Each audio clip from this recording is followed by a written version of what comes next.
ต็มคลองแล้วนะพี่น้องเอ้ยมีแต่ปลาโกดป่านั่นทั้งหมดนะมีแต่ปลาโกมโหคักแค่นี้นะเฮาไปซ้อมขี้เหยอะอยู่เน้อแห่ผู้บ่โอ้ก็เห็นแต่มึงนี่แหละ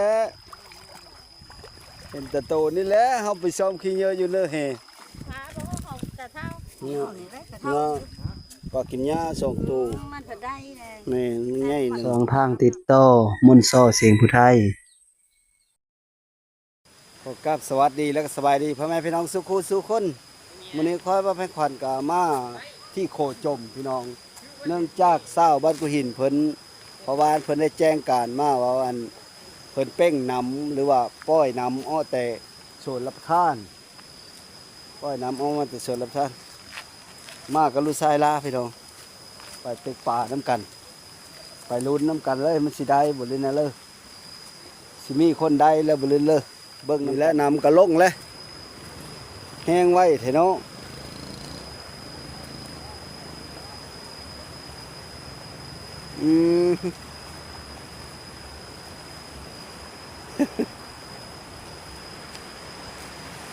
เบิ่งนำพี่น้อง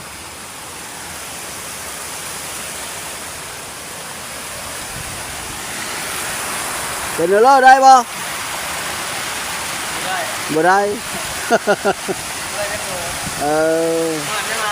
น้ำยังหลายเนาะ น้ำยังหลายเพิ่นกำลังป้อยอ้อพี่น้องน้ำหลายบ่ได้แม่นเลยเพิ่นใส่กระป้อยมันถ้าได้ลงหมดว่างเทิงพุ่นแล้วคละได้ก็ดี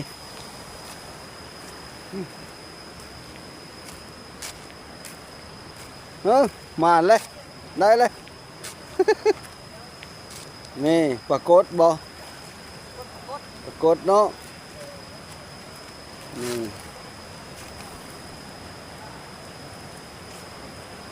มานเลยเด้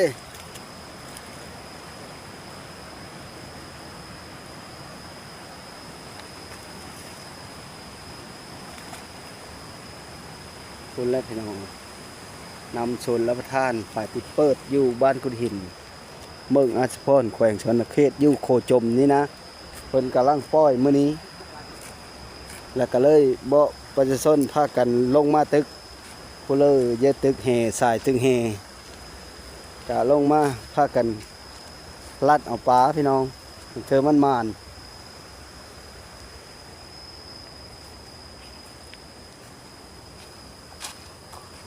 พบปีมากกะนำโทมแล้วพี่น้องโคนี่ได้ผมคือว่าโคจมอยู่เนาะเป็นเอ็ดเป็นติดกับสวนรับทานเลยนี่แหละนำกระลงเลยแห้งไว้เถอะเนาะ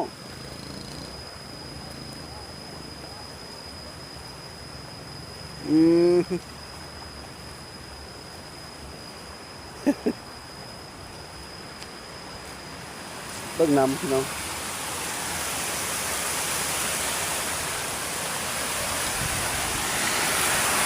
เป็นเรื่องได้บ่บ่ได้ น้ำยังหลายเนาะ น้ำยังหลายเพิ่นกำลังป้อยอ้อพี่น้อง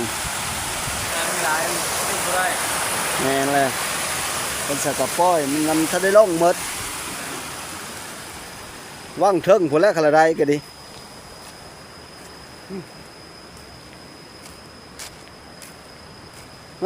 มาเลยได้เลย นี่ปลากดบ่ปลากดเนาะนี่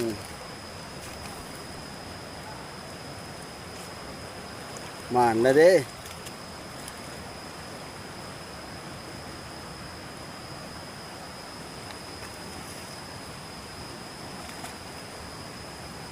คุณและพี่น้องนำชนรับประทานฝ่ายติดเปิดอยู่บ้านกุฎหินเมืองอาชพรแขวงชนเขตอยู่โคจมนี่นะเพิ่นกำลังป้อยมื้อนี้แล้วก็เลยบ่ประชาชนพากันลงมาตึก ผู้เลอเยอะตึกแห่สายตึกแห่กะลงมาพากันลัดเอาปลาพี่น้องเธอมันมาน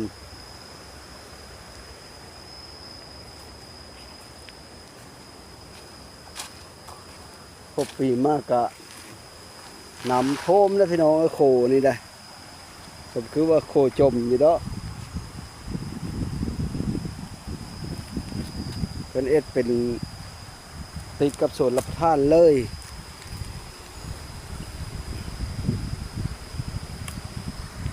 แห้งน่ะมาเฮ้ย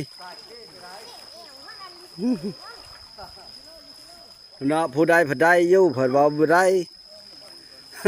ไอ้ลูกมันเราได้อยู่ ฮะมันยังทันได้หลาย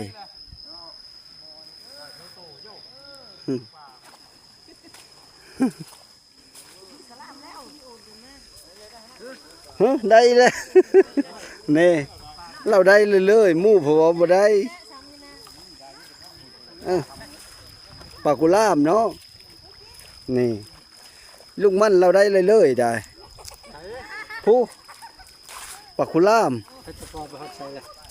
หุ่นเนอผู้ อาจารย์หุ่นเนอพุ่น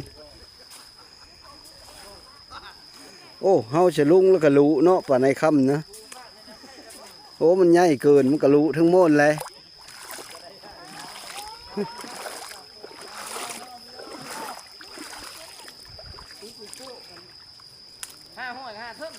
เออ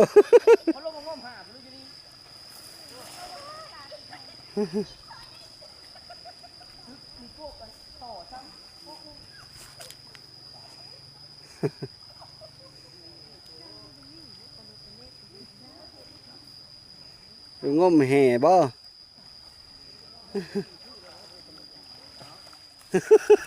ได้บ่สูฮะเตะกระจาบาดดิเอา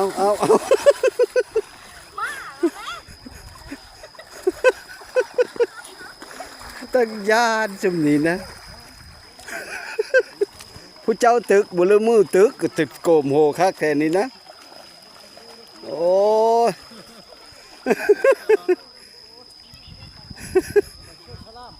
เฮาไปซ้อมขี้เหยอะอยู่เน้อแห่ผู้บ่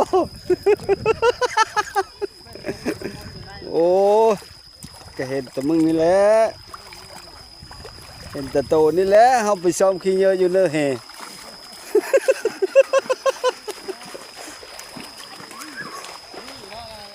มีได้เนี่ยนี่ก็มีได้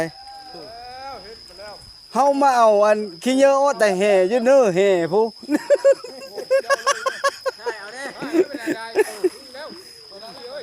เออค่ะเออ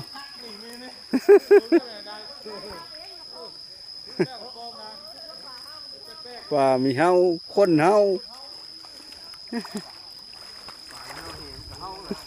ปวดอ้อแล้ว เฮาซ้อมขี้เหยอะอยู่เน้อแห่ที่มันไปทางเลยเนาะมันก็ติดคือเก่าแหละ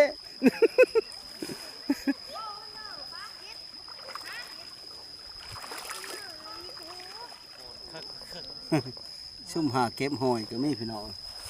หอยก็หอยกี้นั่นนี่แหละนะหอยกี้น้อย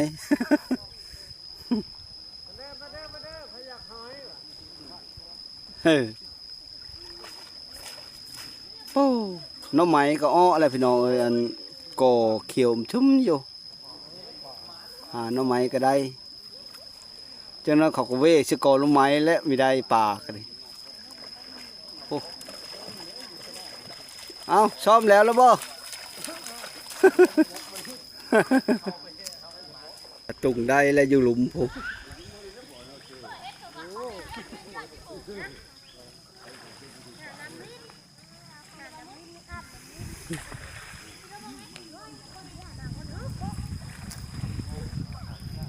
งานธรรมชาตินี่พี่น้องเอ้ยมันทุ่มอยู่ตามตะฟังโหยนี่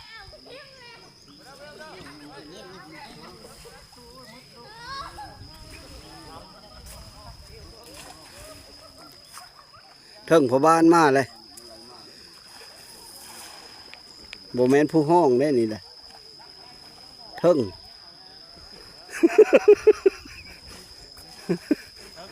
เทิงเทิงพ่อบ้านเทิงแม่บ้าน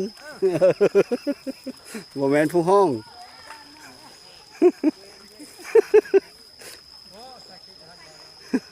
ลงมานะแม่สุภาโอ้ยสักกะมาบ่เฮ้ย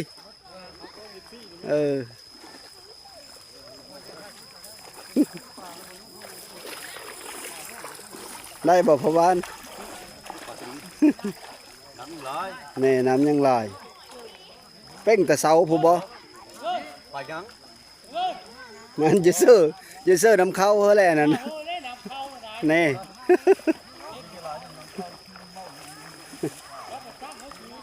พ่อบ้านเพิ่นสั่งเธอซื้อนำเข้ามาเฮอ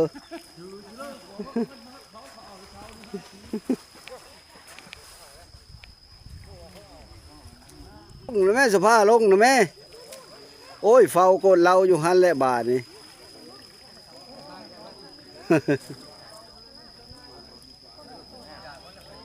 ได้นำเข้ามาแล้วเฝ้านำเข้าอยู่หันแหละ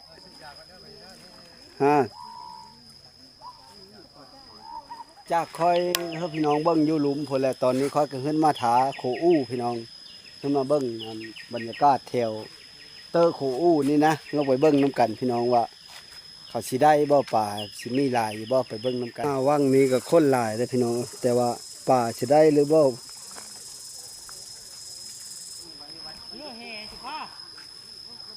อ๋อ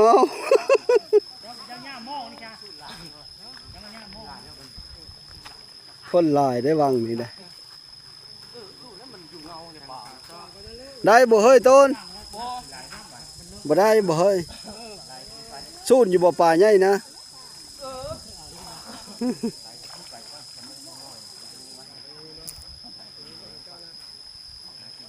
น้ำยังบ่แห้งพี่น้อง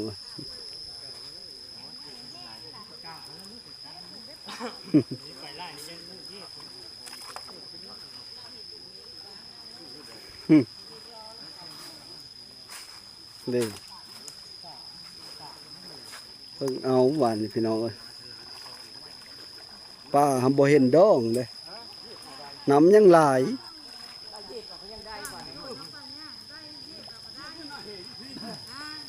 ได้ล่ะได้เลยเย็บเอา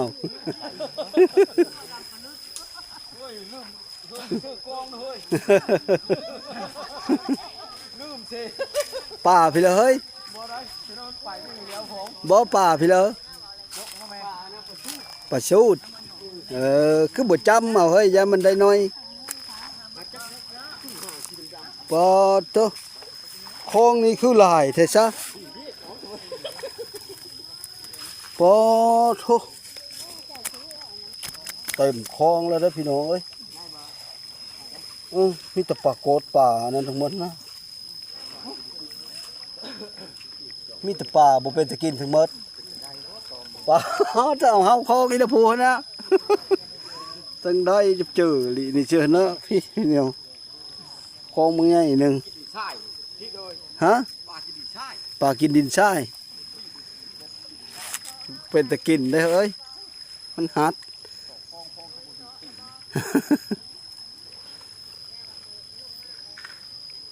หวานแล้ว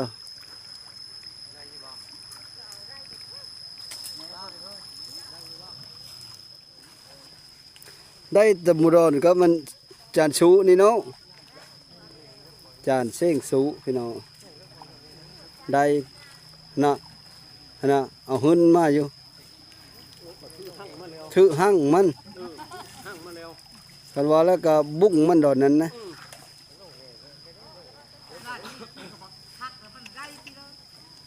คลองหนึ่งเต็มเชื่อคลองหนึ่ง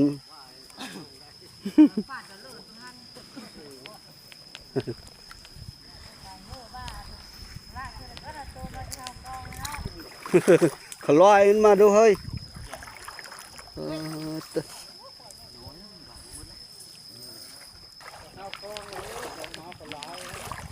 ฮะ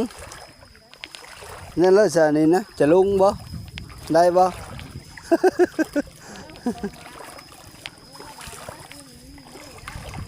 เออผู้ท้องหมานั่นยังโสดได้นั่นน่ะ ผมว่าได้ป่าน่าจะสามตัวเนี่ยก็ เอออันนี้ก็แสนำอยู่เนาะแสดงว่ามีแล้วบ่น้อยก็หลายจักแสอยู่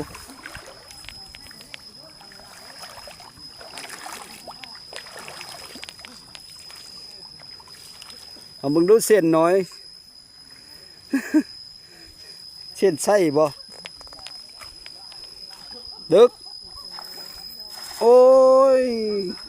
แห่มนต์ได้แห่มนต์ได้หีได้ป่าได้นั่นน่ะ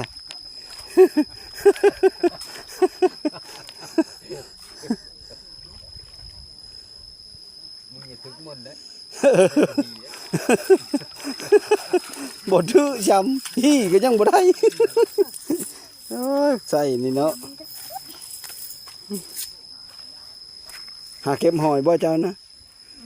เก็บหอยลงหาดผู้ใดผู้หลุมผู้มันเป็นหาดทรายหลายยันปีงผู้หลังมาอนามัยมาก็มี ผู้แพงมาก็มี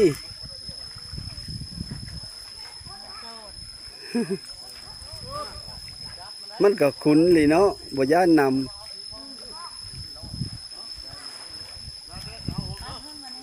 นี่ไปหื้นว่ะ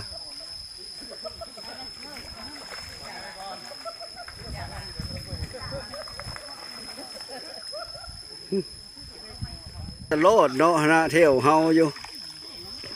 ผู้ใดผัดได้ผู้บ่ได้ผัดบ่ได้ได้แต่สองคนเขาเด้เด้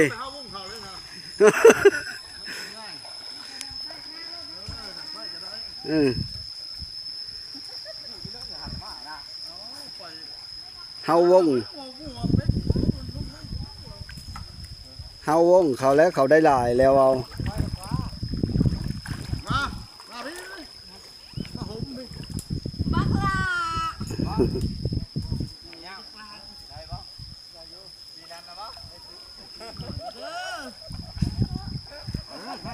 หอยยูเตอร์ผู้อันนี้ว่านั่นแหละยูเตอร์ก็เขาเก็บอยู่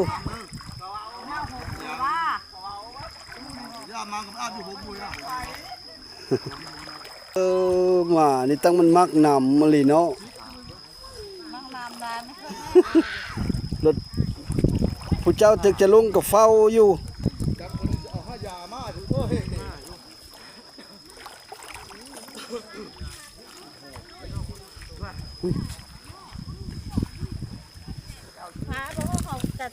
นะปลากินหญ้าส่งตูมันจะได้นี่ง่ายหนึ่ง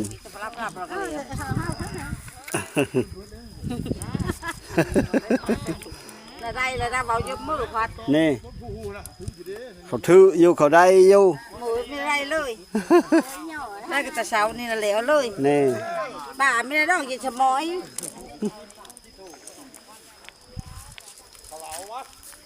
มันหมานเพิ่มมันได้ป่าอยู่น้ำเลยเนาะหมานเพิ่มมันแล้ว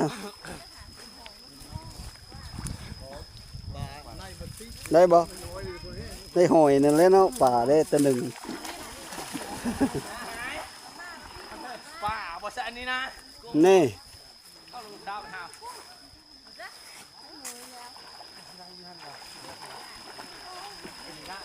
ได้แล้วทางนั้นก็ดีปลาลาด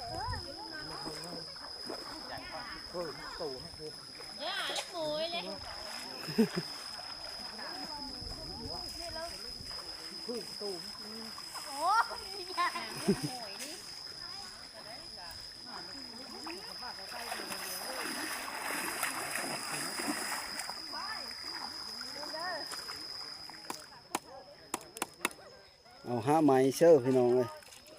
เอาห้าไม้อันหั่นลงไปเชื่อโกนอยู่แต่พื้นพวก เธอมันแตะออกมาโถโช่งผู้นะเราได้นะ แต่จักจะอยู่พุเรามานแล้วไปเท่านึกมานเลยเนกางงี้เลยยะกางงี้เลยจะว่าจะมือแล้วพะโน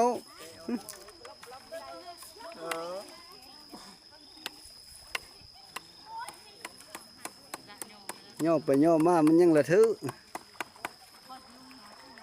อีแพ้ดูชักอันได้พี่เลยก็ดีได้ไปขายเครื่องตลาดคือกันและหนังเดี๋ยวมกพูนมกพีเยอะทมอนั่นมันก็บ่ได้ขายแล้ว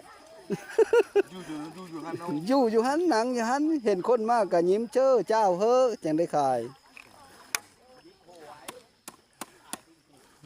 เหลวทอเยอะเมื่อเสียมันก็ไม่ได้แล้วงูถือจะลุงบุเตะขึ้นมาย่านโอ้ยน่ะงูถือจะลุงพวกนั้นเอาหุ่นโลดหุ่นโลด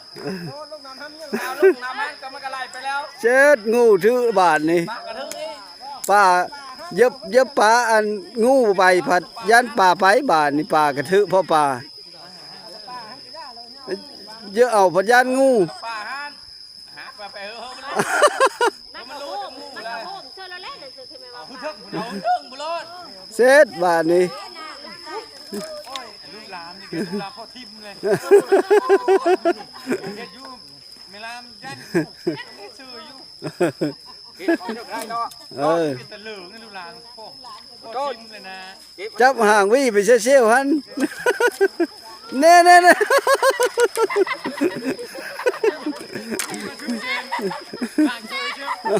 เอาอีแล้วเนาะโอ้ย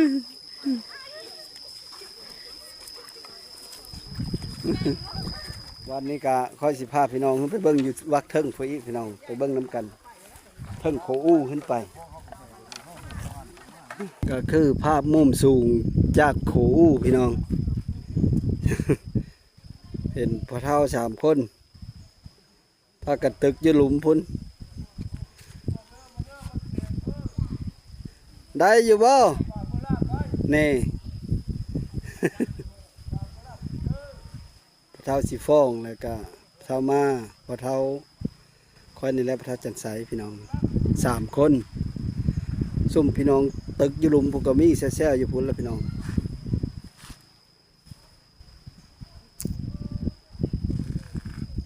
ภาพมุมสูงมุมเทิงพี่น้องทั้งเทิงโคอู้โคจมบ้านกุดหินอันนี้ก็คือโคอู้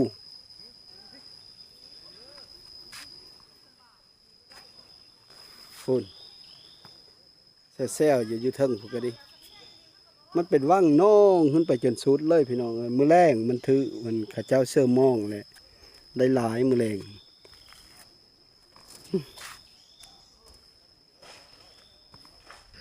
อันนี้ก็คือป้าย่างเล็บตะฟังห้อยพี่น้องข้อก็เลาะตะฟังห้อยไปหาทางลงเฮอพี่น้องเบิ้งเงินบ่อนนั้นเขาตึกนะเป็นว่างขึ้นไปมันบ่ทันได้คาดว่างแล้วมันก็ยังบ่จะได้ปะเลอพี่น้องป้าย่างก็หลายๆได้พบผู้สาว3 คนหางมหอยสิเลอได้บ่ปลา เต็มคู่นึงเนาะแต่หอยกี้ทั้งหมดวันนี้ได้นี่ก็ได้คล้องเต็มคู่2 ถุงยางผู้สาวโสด3 คนพี่น้องเมื่อไรได้หางมหอยเฮ้ยเมื่อล่ะได้อยู่บ่ได้บ่เฮ้ยป่าซี่โตก็สูดเนาะว่างนี่กว้างพี่น้องมุงนี่กว้างอะไรเด้อว่างนี่จะกว้างอะไรนี่เชอะ มีมาพูดได้ตัวใหญ่นี่นะกว้างนี่มุงนี่พี่น้องพู เอาไหลป่าแบบว่าป่าน้ำคาดอย่าคาดว่างเลยมันแหลนนะได้บ่แปดคือได้น้อยแต่ช้าคือเขาได้หลายแท้ฮะคือได้น้อยแท้หากะมาบ่เนาะผู้นั้นได้หลายแท้ นี่ได้อีเลยปึ๊บ ไหลป่าเพิ่นเมื่อกี้นี่นะแป๊ดปลาสูดก็ตึกเชมันแล่นตามนี้บ่แล่นตามหาดตามน้ำไหลนี่เนาะทานเลย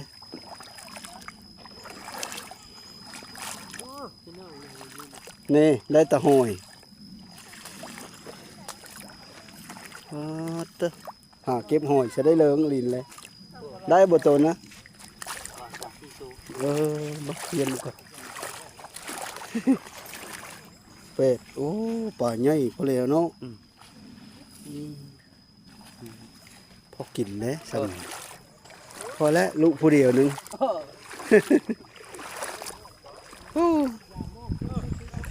จานง่อยหอนคักเทเนาะ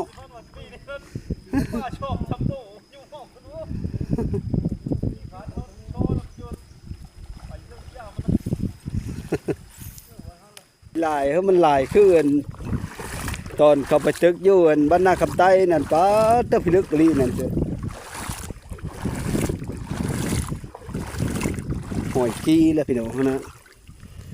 พวกผู้สาวพวกเด็กน้อยเขาหาเก็บหอยกี้ลายเลยคอยบ่จะได้คอยโอ้ยกูดอนนี่ตั้งกว้างเลยพี่น้องเลยซ้ำเซ่ความมันกว้างนะลึกซ้ำเซ่ปอดโธ่ยันว่าเนี่ยลงพอฉันดอนี่นะคือว่าสีเหลืองๆชงกันดิพอตุสัมภากระจายได้บ่อนี่นะฮะได้บ่อุ่นปอดโหดแล้วอุ่นเลยอุ้ยพี่เลือกกระโดดแทนนี่พี่เลือกกระโดดแทนนี่ หางมนะแม่หอยนะอุ่นเลยมาน้ำเพิ่มมาน้ำอีพอก็อีแม่เชื่ออีพออีแม่นะตึกจะลงอยู่พุ่นเชื่อหน้านะเคอหน้านี่บ่นั้นบ่เทงนะจะพ่อนั่นแหละจ้ะพ่อมันจึงแมบอยู่นี่นั่นแหละได้บ่หอยกับกี้นะได้10 โตอย่าเว้าได้หาแต่กระคองกระปอมน่ะได้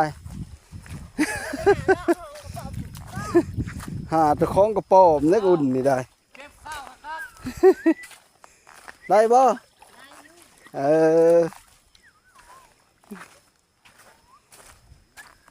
บ่อนเพื่อเอ็ดพี่เลยนี่นะบ่อุ่น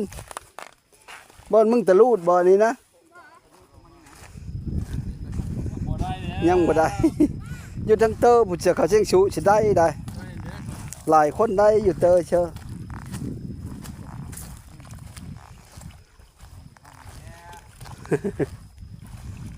ต้นหอนหลายก็นี่ผมหอยหลายก็นี่ผมบ่มาหอยบ่ได้ผู้เก็บหอยไว้เนี่ยหอยยิ่งเยอะบอกเขาเก็บหอยนะแม่นั่นแหละมันหาดทรายหลายเนาะผู้สาวเห็นอยู่2-3 คนขึ้นแล้วได้เต็มคู่เต็มถุงหนึ่งอันซุ่มเหมือนบ้านน้อยนะ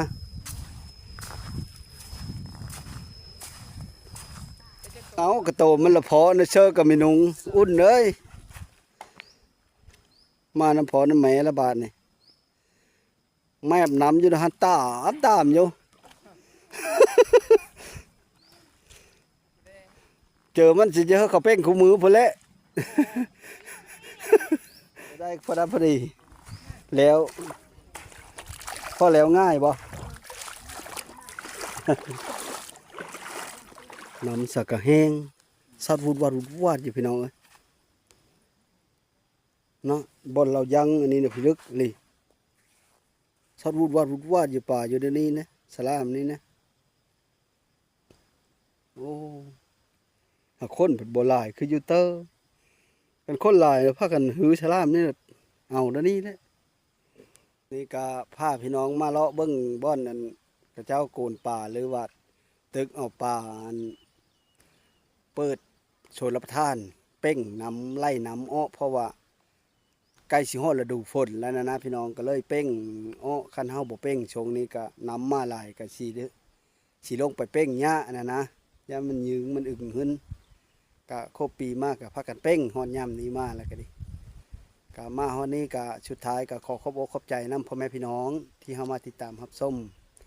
และก็ป่าที่เขาเจ้าตึกมื้อนี้ก็ผู้ใดก็ได้ผู้ใดหลายก็มีเป็นคลองก็มีพี่น้องเอ้ยและก็ผู้บ่ได้ก็มีผู้เว้าบ่ได้ก็ได้อยู่4-5โตพอได้กินนะสุดท้ายก็ขอขอบอกขอบใจนำพ่อแม่พี่น้องที่เฮามาติดตามรับชมก็ขออยู่ดีมีแห้งขอให้โชคเข้ามาเฮาร่ำเฮาโรยสู่คู่สู่คนสบายดี